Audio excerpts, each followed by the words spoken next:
Ever since this sentient's conception, throughout all of the strife and murder it had wrought, all of the loss and suffering it had birthed, it had never faced the concept of threat, up until now.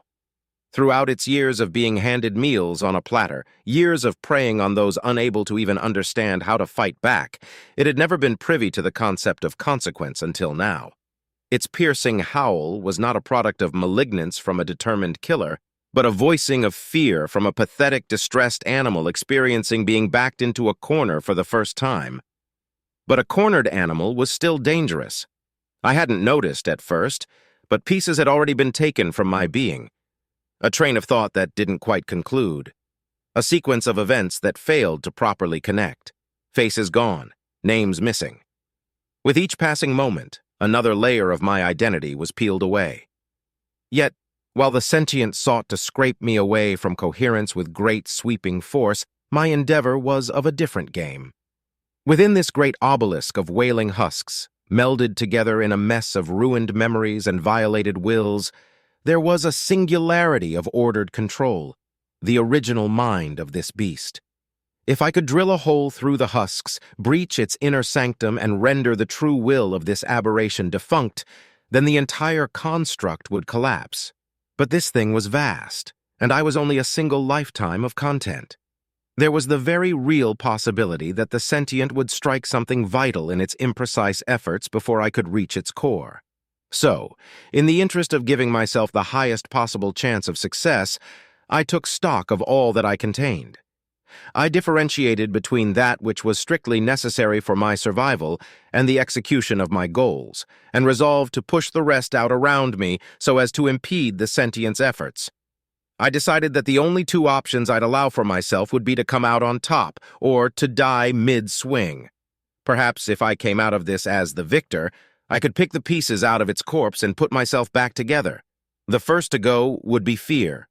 In this situation of do or die, fear only served to make me second-guess myself and waste time I likely didn't have in the first place. Every instance of experiencing it, every reaction I've ever had towards it, every preconceived notion and every memory relating to it was pushed to the edges of my being to be shaved away. Following this would be my rationality, as without the concept of fear for it to invoke, it lost its function as my voice of reason. The concepts of sanity had no use to me here. Joy and despair were next on the docket. If I spent time recognizing just how great these losses were, my resolve to do these things would threaten to crumble. I couldn't risk feeling anguish in these moments, so the concepts of sadness were added to the outer layers as sacrifices. Likewise, without despair to compare joy to, the concepts of joy had lost their meaning. I didn't understand what made these memories valuable, even if I knew that they were worth something to me at one point, so they were pushed out as well. So then what couldn't I part with? What would be kept as the source of my conviction to remind me why I needed to move forward? I found that answer to be hatred. Throughout my life, I kept my ideals in high regard. I thought that individuality was beautiful, and that the worst thing someone could do was threaten a person's identity. Threats like that existed in many forms. Threats towards one's literal social identity, threats towards one's life, threats towards the freedom of one's thoughts, and threats towards the privacy of one's mind, to name a few. There was nuance with every situation, of course, but this was my belief nonetheless. When I laid eyes on that Makango farm, a grandiose display of violation and degradation, I nearly broke down in hatred. When I learned of the files that Dochara had gleaned from our infiltration, I kept my reaction quelled on the surface, but I promised myself that those twisted fucks would pay tenfold. And now, as I fought this amalgamation of violated individuals, as their tormented memories consecutively assaulted my mind, I realized that hatred alone would be enough for me to see this through. As I ripped and smashed and forced my way through this wall of husks to find the central organ, these aspects of me that I'd internally parted with were slowly shaved away. I couldn't register these losses at this point, but even if I could, I no longer had the methods to react accordingly. The only line of thought still active was the obsessive search for my target. Eventually, my gamble paid off. It was close, too. So inconceivably close, there might not have even been a denomination of time to describe how close it was. I'd lost every single thread of being that I resolved to part with, and then some. The figurative veins of my form were exposed to open air. The analogous suit of skin that sealed me in was gone, and the organs of my mind's function were on full display. But while there was no longer a layer to protect me, I was likewise no longer facing death in the eye. I had entered the inner sanctum of this sentient's mind, the eye of the storm. A silence, sweet like nectar, assaulted my senses. But I didn't take the time to enjoy this silence, as the object of my obsession was now within my sight. Everything that I saw in this digital world was an abstraction of what it truly was, a way for me to relate things to that which I already knew. I didn't comprehend what was truly in front of me, but my perceived abstraction of it was a harrowing revelation. I saw a cowering child, or at least an engorged, unrecognizable lump of featureless flesh, in the middle of feasting on some sort of red tendril monster, pretending to act like a cowering child. Even if I was still whole, I would not bother asking questions. There was no merit in trying to make sense of such a disgusting, revolting, grotesque depiction. I simply started pulling it apart, strand by strand. It cried out, flailed, struggled, tried anything in its power to fight back, but its turn to do such things had already passed. It had failed at sufficiently impeding me, regardless of how close it was to succeeding.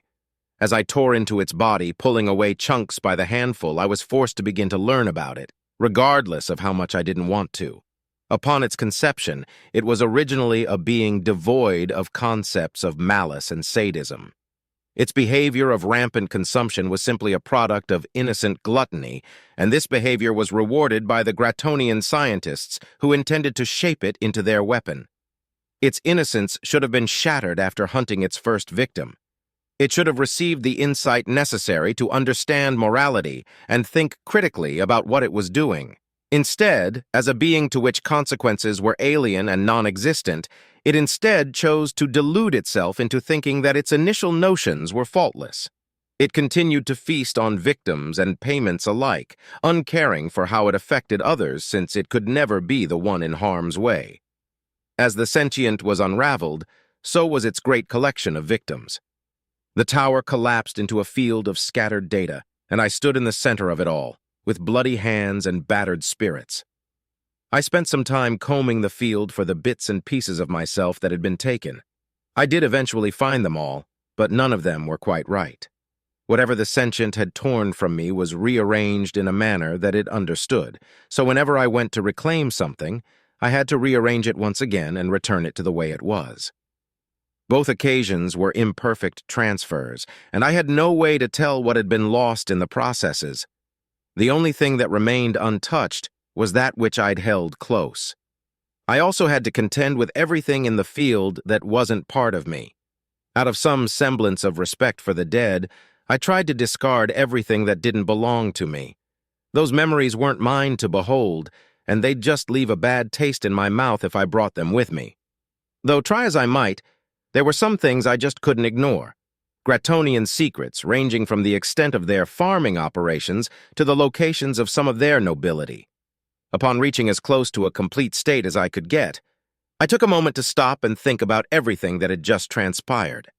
I just had about 3 near-death experiences in a very short period, and whether I could be considered living right now was still up for debate. Was I technically a sentient now? What did that even mean going forward, if anything? Was it possible to get a new body? What if I had died, and this was all some sort of twisted dream of an afterlife? What about, where am I? Well, that was simple to figure out. All I needed to do was look around a bit for a window through which I could see the physical world. A camera. Using a camera in this state was a freakishly familiar act. When I thought about it, there wasn't too much difference when compared to how I used my eyes back in my physical body. It did take a moment to orient myself and understand where exactly I was looking from, but once I had done so, I felt a wave of relief wash over me. I stared down at the planet beneath me. I at least wasn't in some dreamlike afterlife, even if being cast into the digital plane and fighting a tower of heads was a truth stranger than that fiction. However, upon closer inspection of the scene before me, I realized that something was off. The warship that I was viewing from wasn't the one that I'd originally been on, as I could see that very warship, with massive craters in its side, entering the planet's atmosphere below me.